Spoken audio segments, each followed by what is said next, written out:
The problem they're trying to solve is the following.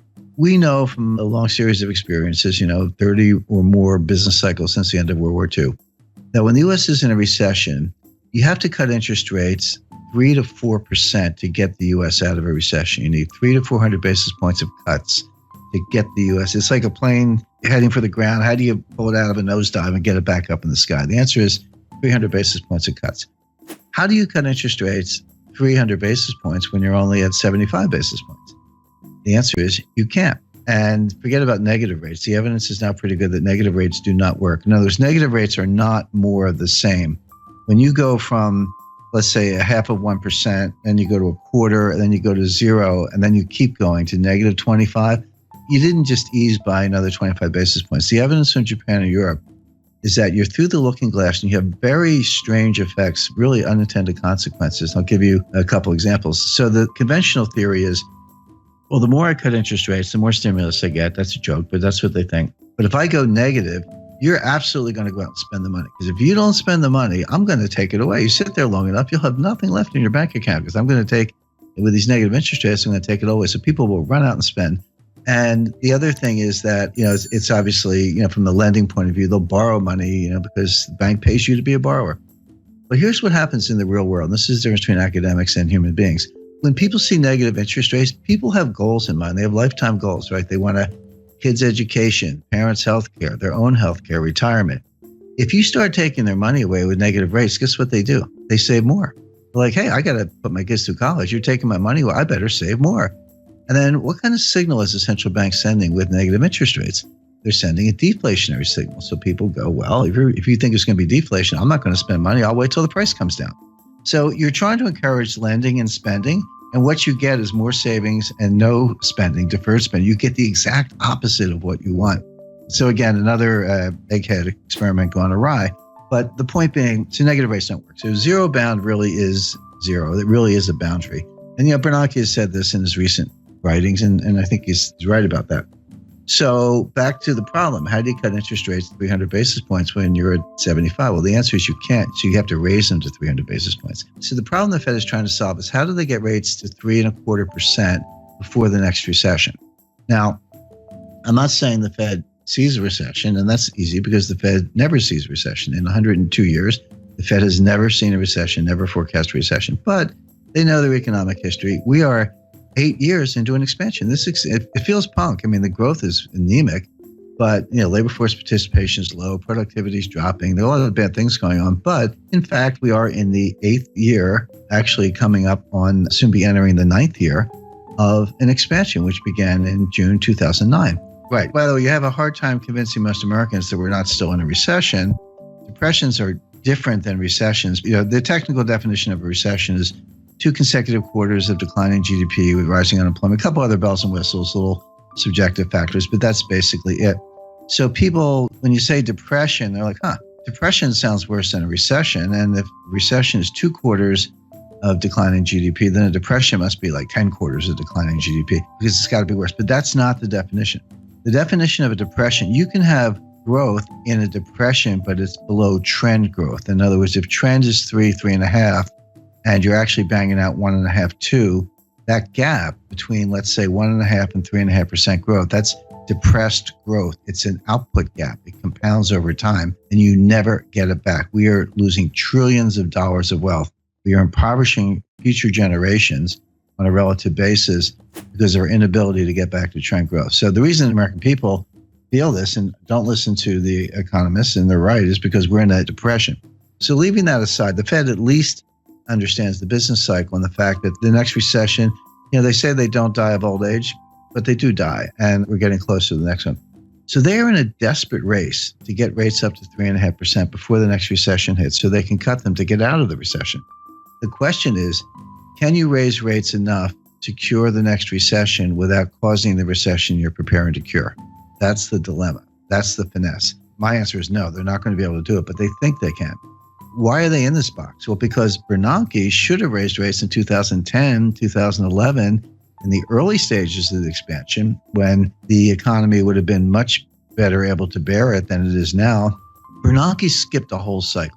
He skipped a whole rate increase cycle to pursue these wacky experiments and, QE and zero interest rate policy and all that. I spoke to Bernanke about this, and he used the word experiment. He said this was an experiment. Bernanke made his academic reputation by studying the Great Depression, in the wake of Friedman and Anna Schwartz and some others. But he was a great scholar of the Great Depression, and he got his chance to kind of try out his theories.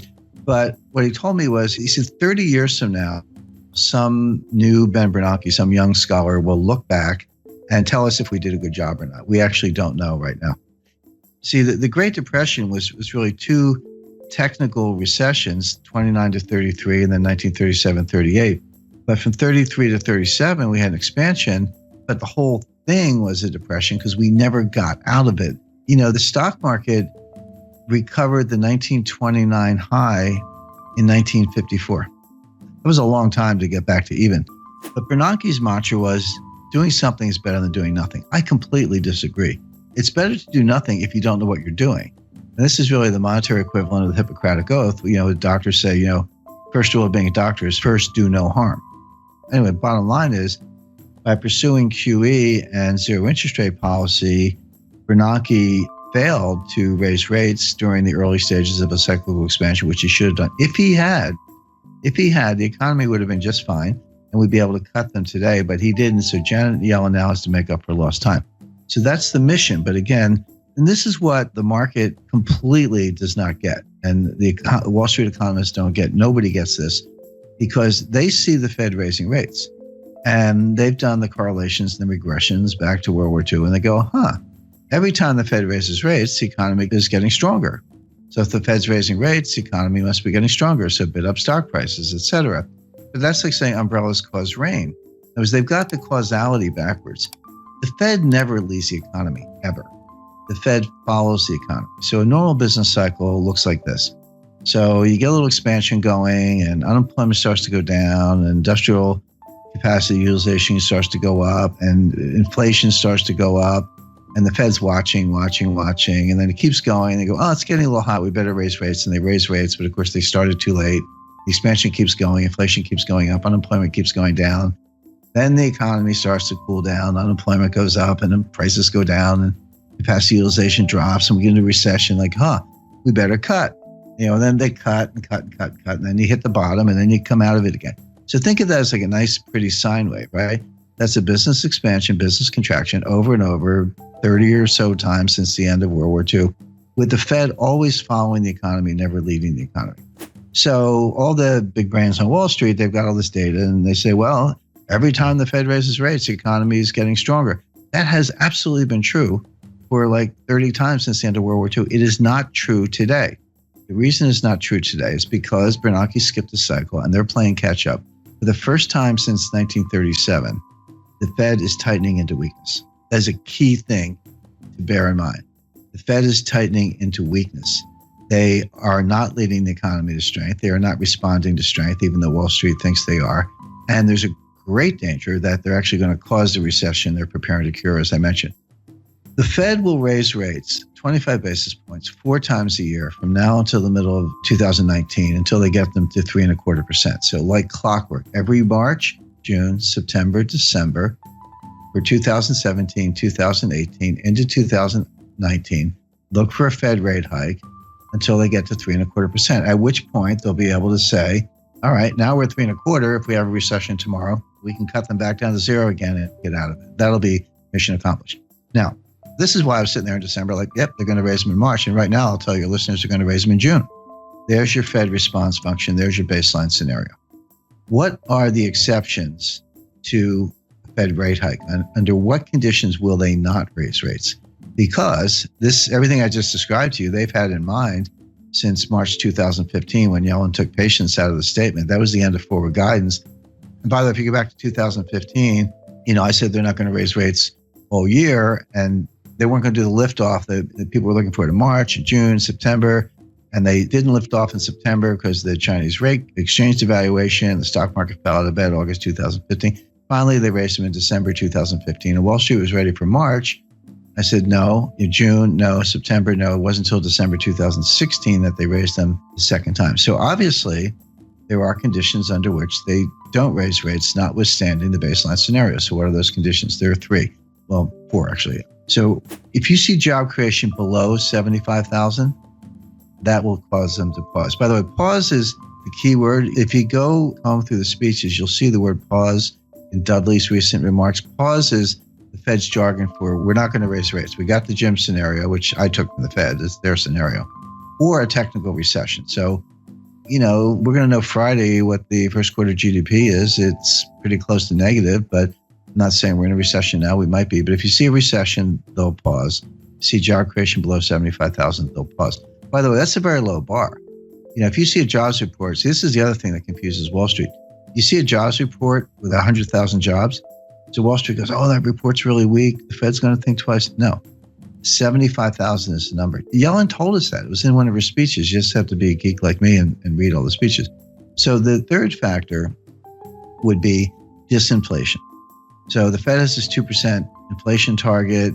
They've missed it for 6 years. They're finally getting close to hitting it.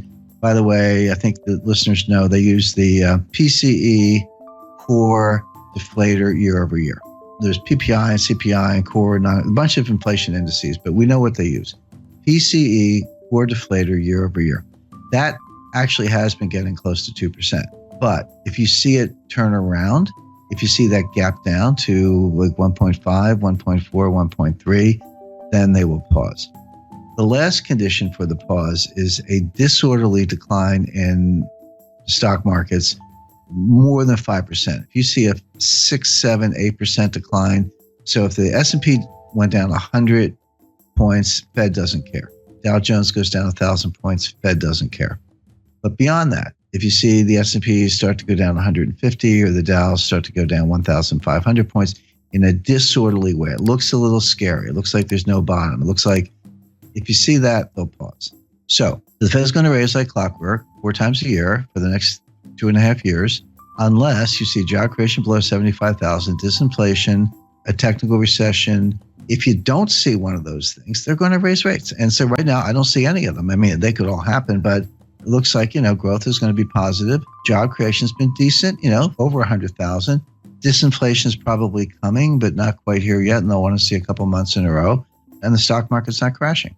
So none of the pause conditions are in place. Therefore, they will raise rates. Simple.